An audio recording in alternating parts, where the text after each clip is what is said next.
con la crítica de Lucas. Sí. Pues bien, voy a concluir lo que es la política monetaria en el contexto del modelo ISLM. Nosotros hemos introducido hoy los conceptos que tienen que ver con el tema de la economía abierta, y para ello vamos a hacer uso de dos conceptos que ya todos conocemos, debemos conocer, que son el tipo de cambio fijo y el tipo de cambio variable. Ahora, la última clase quedamos con la crítica de Lucas, precisamente sobre el modelo monetario, el modelo ISLM o el contexto keynesiano. Antes de pasar propiamente a definir el modelo de Lucas, vamos a terminar de ver la política monetaria en o dentro del modelo ISLM. ¿Ok? Para ello voy a hacer uso también de un mecanismo de transmisión que ya nosotros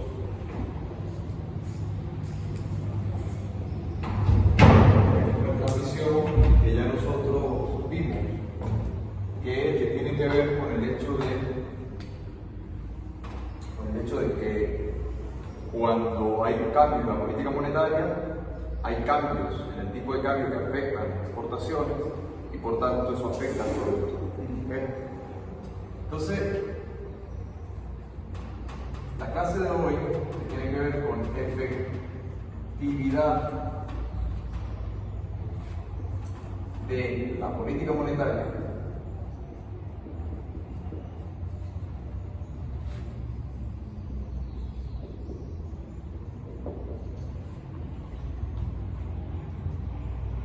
digamos que la efectividad de la política monetaria depende, como ya habíamos visto, de la pendiente que tenga la demanda de dinero con respecto a la tasa de interés, o sea, la sensibilidad de la demanda de dinero con respecto a la tasa de interés, y por otra parte, de qué tan plana o qué tan vertical sea la curva IS, o sea, el mercado de bienes. A mayor elasticidad de la curva IS, estaremos más próximos a una situación digamos, donde la política monetaria gana efectividad, mientras que ante una IS rígida, mercado de bienes, donde la inversión poco o nada responde a cambios en la tasa de interés, entonces la política monetaria pierde efectividad y es entonces la fiscal la que gana preponderancia en ese caso. Pero eso desde el punto de vista estricto del modelo, dentro de una economía cerrada. Nosotros vamos ahora a ver la efectividad llevando en cuenta la economía abierta, o sea, vamos a ampliar el modelo para una economía abierta. Para esto hacemos uso de la movilidad perfecta de capitales.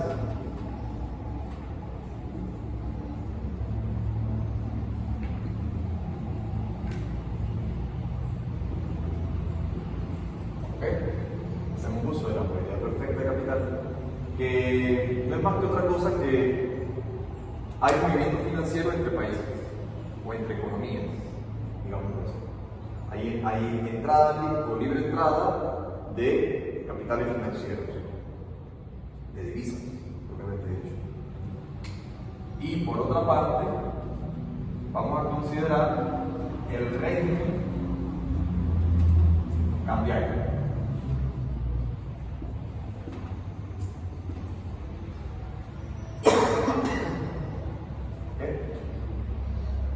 El régimen cambiario, entonces vamos a ver los casos. El caso cuando estamos en tipo de cambio fijo,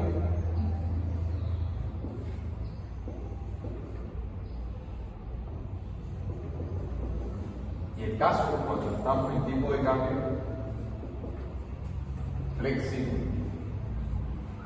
¿Ok? Y vamos a hacer uso también de la paridad cubierta de intereses.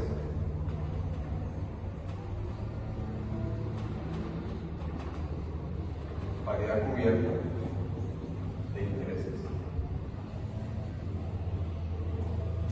Vale decir que el modelo que nosotros vamos a ver es para una pequeña economía abierta.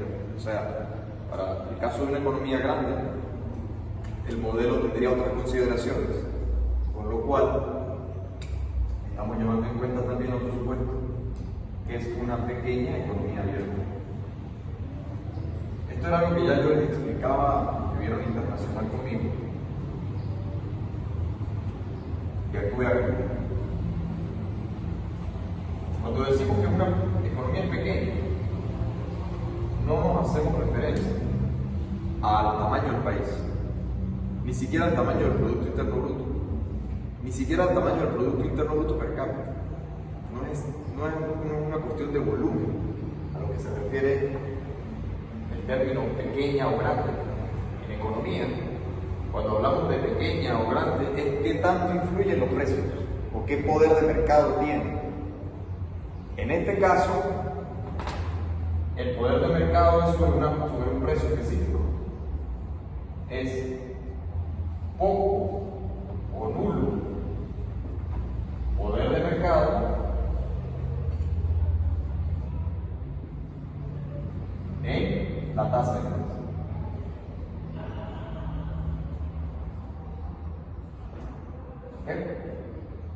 Eso es lo que significa que una economía sea pequeña. Con lo cual nos deja esta definición ante prácticamente el hecho de que todos los países entran en la categoría de la pequeña economía abierta. Incluso para el caso de aquellos países que son de gran magnitud, no solamente en extensión geográfica, sino que también lo son desde el punto de vista de su Producto Interno Bruto, tanto en términos absolutos o bien en términos per cápita. Hay países que tienen un Producto Interno Bruto pequeño, pero un alto Producto Interno Bruto per cápita, como es el caso de Singapur, por ejemplo, países de este estilo, Suiza, tiene un PIB per cápita muy alto, un PIB global en relación a otros países menores. Y está el caso contrario, está el caso de países como China o India, que tienen un PIB absoluto muy grande, pero en términos per cápita no es de los mayores. ¿Okay? De hecho está en lo de mediano ingreso, digamos. Pero más allá de esas cuestiones, prácticamente el único país que no entra en esta definición, en nuestra economía actual, tal como está el orden económico actual y el que ha sido durante aproximadamente los últimos 60, 70 años, el único país que no entra en esta definición es Estados Unidos. ¿Por qué? Porque básicamente Estados Unidos, cuando el Banco de la Reserva Federal mueve la tasa de interés, que no es otra cosa que está moviendo la política monetaria, ya sea de forma expansiva o contractiva, entonces indirectamente mueve los tipos de interés internacionales. El resto de economías no influyen en la tasa o los tipos de interés internacionales. Definido esto, teniendo esto en cuenta y definido esto que se entiende con claridad, hay dos conceptos o dos supuestos que vamos a pasar a ver brevemente porque me interesa avanzar sobre el modelo. Tipo de cambio fijo, existen dos modalidades.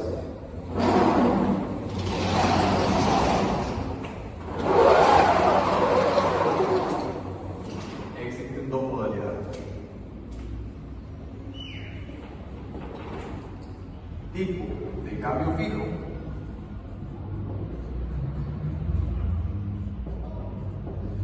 puede ser o con libre convertibilidad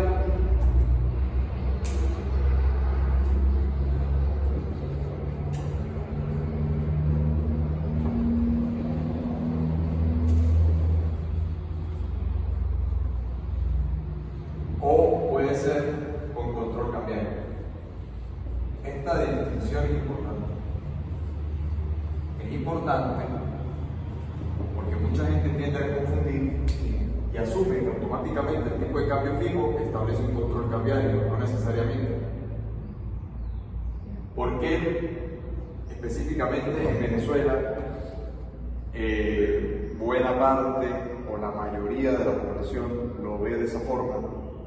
Y de nuevo, termina influyendo en el pensamiento no solo de los estudiantes de economía, sino de aquellos economistas poco acuciosos en el estudio de la economía. Básicamente porque Venezuela ha permanecido durante largo periodo de tiempo con control cambiario, o sea, el esquema, el tipo de cambio fijo con controles de cambio, lo cual ha hecho pensar de que ese esquema necesariamente debe ser así. Teóricamente existen las dos opciones. Tú puedes tener tipo de cambio fijo con libre convertibilidad o puedes tener tipo de cambio fijo con control cambiario. Ahora, esto en términos de política monetaria es algo no menor. ¿Por qué es algo no menor? Porque de hecho, en función de esto, se establece otra política económica. De esto surge otra política económica, que es lo que se llama política cambiaria. En realidad, la política cambiaria no es otra cosa, en la práctica, no es otra cosa que una extensión de la política monetaria. Pero va a regir o va a definir no el mercado exactamente o propiamente del mercado de dinero, sino el mercado de divisas. ¿Okay? Como tú tienes un par de monedas en el cual una de ellas es tu moneda, la que emite el banco de tu país, de tu propio país, entonces por ahí va la política monetaria. Pero como tú estás definiendo o estableciendo el esquema sobre el cual se va a comportar el mercado que define al final el precio de la divisa, entonces se convierte en una política cambiaria. Y luego, entre la política cambiaria y la política monetaria, ocurre una especie, vamos a decir, de simbiosis. ¿Okay? Entre política cambiaria y política monetaria se genera una reciprocidad. Y es lo que vamos a intentar entender. El otro esquema sería el tipo de cambio fijo. El otro esquema es el tipo de cambio flexible.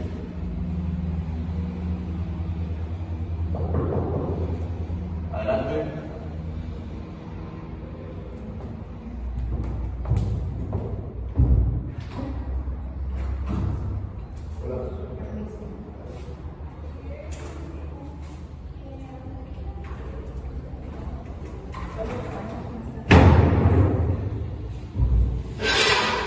El otro esquema es el tipo de cambio flexible.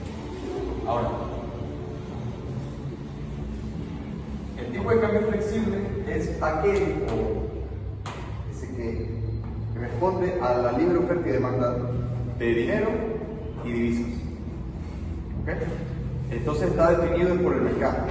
Se deja al comportamiento del mercado, a la interacción de las fuerzas que lo originan. En la práctica, este tipo de cambio flexible en muchos países deriva en un tercer tipo que en realidad viene a ser una combinación o un punto intermedio entre este y este, que es algo que se llama tipo de cambios mixtos bajo tipo de cambio administrado.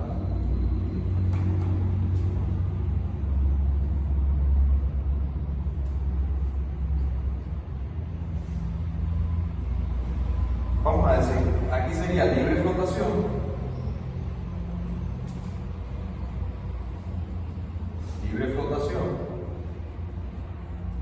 y aquí por este lado sería algo que llaman flotación sucia, flotación administrada. Ese no es el de banda. Exacto. Exactamente. Lo que llaman bandas cambiarias.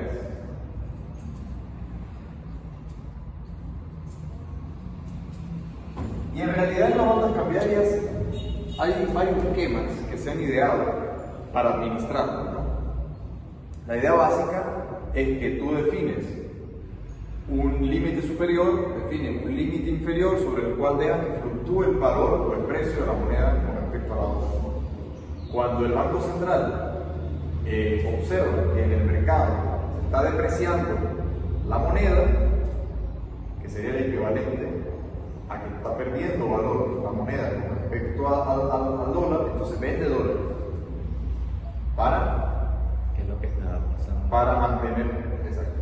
Ya ustedes pueden identificar cuál es el tipo de cambio del esquema que se está aplicando en Venezuela actualmente. Que se está aplicando en Venezuela es controlado desde el punto de vista de que se administra. ¿Qué es lo que se administra? La oferta y o sea, la oferta, porque la demanda en realidad viene del mercado, pero la oferta se va ajustando de acuerdo a lo que quiere. Entonces, en un contexto donde la moneda se empieza a depreciar, el Banco Central vende divisas para recoger bolívares, en este caso en nuestra economía, y luego entonces bajar la presión sobre la demanda de dólares. ¿Por qué? Porque está satisfaciendo con más oferta. Y eso, Caso contrario, cuando es lo inverso, que la moneda empieza a ganar mucho valor, entonces se acerca al límite inferior, que sería el equivalente a que se está apreciando la moneda. Si se empieza a acercar sobre el límite inferior, el Banco Central empieza a intervenir el mercado, ya no vendiendo dólares, sino comprando dólares. ¿Ok? Al comprar dólares, introduce moneda nacional. Una vez que introduce moneda nacional en la economía, entonces el precio vuelve a su equilibrio, digamos. Pregunta. cuando el Banco Central vende dólares y hay más oferta de dólares, ¿eso no podría generar una presión inflacionaria de dólares? Una presión inflacionaria de dólares, en este caso, no exactamente, porque recuerda que si está ofreciendo más dólares es porque hay un exceso de demanda de dólares. Ese exceso de demanda de dólares es porque el dólar está más valorizado. Con lo cual, al ofrecer más dólares, en realidad lo que hace es alcanzar el equilibrio del mercado. Y la variable de precios, la variable real de precios, no deberían fluctuar mucho. ¿Ok? La única forma que se genere un proceso inflacionario en dólares es que haya más dólares de lo que la gente realmente necesita, desea y quiere. ¿Ok? Esto es muy importante porque tiene todo que ver con la teoría monetaria que hemos visto hasta ahora. Sí. O sea, el equilibrio monetario es aquella situación donde no hay inflación. Ahora, que es una pregunta interesante. En una situación donde hay inflación, ¿qué es lo que está ocurriendo? Un desequilibrio en el mercado monetario. Hay muy poca demanda de esa moneda y mucha oferta. A cualquier nivel de oferta dado, tú tienes muy poca demanda de dinero en un proceso inflacionario. Mientras más grande, o mientras mayor, o mientras más acelerado sea el proceso inflacionario, más exceso de oferta tienes de esa moneda. ¿Quiere decir esto? La pregunta interesante que muchos economistas se hacen. ¿Quiere decir esto que la economía está en desequilibrio? Es una pregunta interesante. Se la preguntaban los economistas desde finales del siglo XIX. En realidad, según el enfoque que lo veamos, nosotros lo que podemos decir, y el enfoque bajo el cual yo doy la materia, es que si bien el mercado monetario está en desequilibrio, otro mercado lo compensa, con lo cual la economía como un todo, en su conjunto, se reordena y alcanza un nuevo equilibrio de balance, donde se agota la restricción presupuestaria, se cumple la ley de balance. ¿Estamos claros? Es decir, en un equilibrio general, la economía puede tener un profundo desequilibrio en un mercado, con lo cual va a tener también profundos desequilibrios, pero en el otro sentido, en otro mercado, que en la media se va a equilibrar. Y eso no necesariamente es bueno. ¿Explico lo que quiero decir? Porque tú puedes tener equilibrios estables o equilibrios inestables. El proceso inflacionario, cuando empieza a aumentar, es un proceso de equilibrio inestable. ¿Ok? ¿Qué quiere decir? Que si tú tienes el mercado de dinero en desequilibrio, el mercado de bienes también se va a quedar en desequilibrio. Si tienes exceso de oferta de dinero, vas a tener exceso de demanda de bienes. Y la ecuación te sale sola, es de cajón. Vas a tener precios crecientes. Por el contrario, si tú tienes exceso de demanda de dinero, vas a tener exceso de oferta de bienes. Te salen de nuevo las cuentas de cajón. Entras en proceso de recesión. ¿Cuál es el papel, el rol, la tarea fundamental del Banco Central? Por eso es que el libro de Blanchard dice que la autoridad más poderosa del mundo, inclusive más que de la Casa Blanca, es el señor que está allá sentado en la Reserva Federal. ¿Por qué? Por algo que le estoy diciendo de su puesto inicial. La Reserva Federal tiene el poder no solo de mover el propio mercado de dinero dentro de los Estados Unidos, sino que a su vez mueve el resto del mundo. Y esto, ustedes entenderán que es muy sensible en términos de la vida individual de cada persona en el planeta. Es decir, no se puede tomar a la ligera, es lo que quiero decir. Ahora, de acuerdo a estos dos tipos de cambio, vamos a decir extremos, en muchos países, y Venezuela entró en este también hace poco. Digo hace poco porque tuvimos más de 20 años con tipos de cambio fijos, con controles cambiarios. Ahora ustedes preguntarán cuál es la diferencia entre convertibilidad y control cambiario. Bueno, la diferencia es que el tipo de cambio fijo con libre convertibilidad es un establecimiento en el precio, se fija el precio, no cantidades. Mientras que el control cambiario implica, además del límite o establecimiento de fijar el precio, fija las cantidades, o sea, fija las dos cosas. Sí, la cuestión sería de que si en el precio que en la libre convertibilidad está muy por debajo del real, entonces todo el mundo se va a ir a comprar. Claro, por eso es que la convertibilidad automáticamente implica una regla monetaria. Y por eso les digo que tiene toda la implicación con la política cambiaria que a su vez con la monetaria. ¿Y cuál es el Y esto también, quiero decir, y esto también. Digamos, para hacer un esquema, ¿no? ¿Y cuál define a cuál? ¿La monetaria, la cambiaria o la cambiaria, la monetaria? Depende. Si estás con tipo de cambio fijo, la cambiaria define a la monetaria. Si estás con tipo de cambio fijo. Y eso es lo que venimos a ver en el modelo de libre movilidad de capitales, con perfecta movilidad.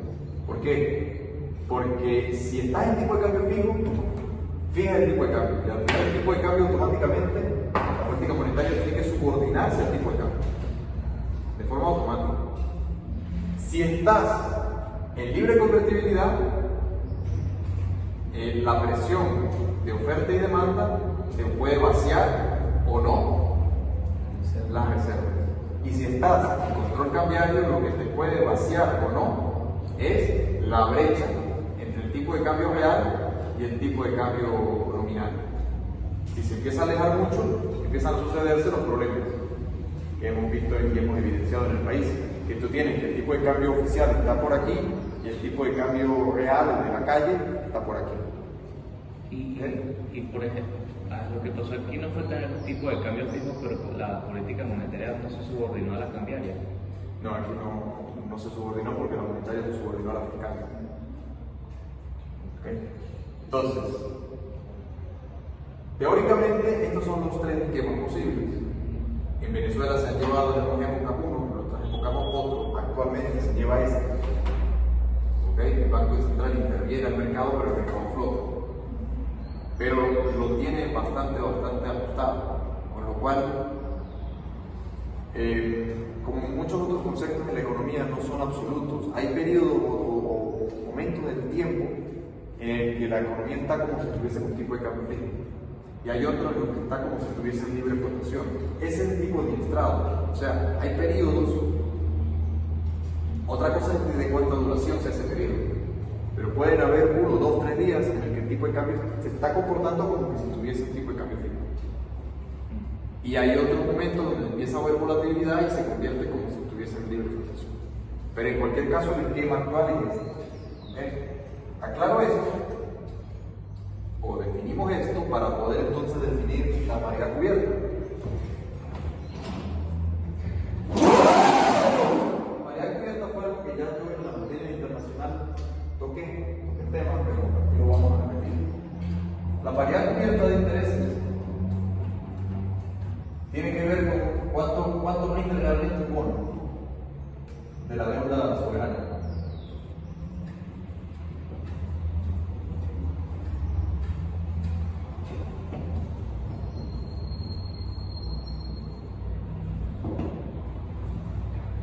Donde nosotros vamos a definir como I asterisco la tasa de interés internacional. Por eso es que estos temas se ven tanto en economía internacional como en monetaria. Este aspecto, porque al tú abrir la economía, automáticamente entras en un proceso de economía internacional. Ya no solamente tienes que mirar lo que está pasando dentro de la economía propia, sino tienes que tomar en cuenta las variables que dependen del resto del mundo. Entonces, definimos como I asterisco la tasa de interés internacional. Definimos como I sola la tasa de interés nacional. Y fíjense ustedes que en un contexto no inflacionario, y esto es importante, en un contexto no inflacionario, la política monetaria en buen grado influye. Fíjense la palabra que estoy usando. No estoy diciendo que define, influye en la tasa de interés. Porque hay un mecanismo de transmisión que fue el que vimos en la última clase, que fue aquel video todavía no se lo he compartido en el plan. Ese es un mecanismo de transmisión que más allá de las etiquetas, pero es un mecanismo de transmisión keynesiano. ¿Por qué? Keynesiano porque está basado en la teoría, en lo que Keynes identificó. Que si los precios son rígidos, entonces el mercado monetario básicamente te mueve la tasa de interés. ¿Okay? Y el mecanismo a través de la expansión crediticia. Si hay restricciones en la cantidad, posibilidad de créditos, entonces la tasa de interés sube. Si hay aumento y capacidad laxa de prestar más dinero, pues entonces la tasa de rendimiento cae. Entonces, ahí es donde la política monetaria entra en juego, porque la política monetaria influye en la tasa nacional. Pero esta tasa internacional, a su vez, se intercambia o interactúa o juega. Por eso es que hay quien dice que la economía es un juego, porque en realidad hay ganadores y hay perdedores. Es decir, esta variable, cuando tú la mueves, se va a comparar con esta. Y si hay libre movilidad de capitales, la idea básica es que si me rinde menos tener dinero en mi economía, la saco a otra economía.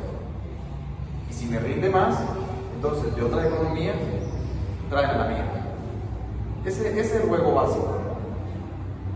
Y es un juego que permanentemente está todos los días en los mercados financieros. Es decir, los países están constantemente mandando dinero de un sitio a otro. Máximo cuando hay tanta facilidad ahora electrónica. Naturalmente Venezuela, aquí en este particular, y voy a hacer este comentario para cerrar cualquier duda que se pueda presentar. Este modelo, como no hay libre movilidad de capitales, en Venezuela no se cumple teóricamente como está definido. ¿Por qué? Hay sanciones financieras justamente.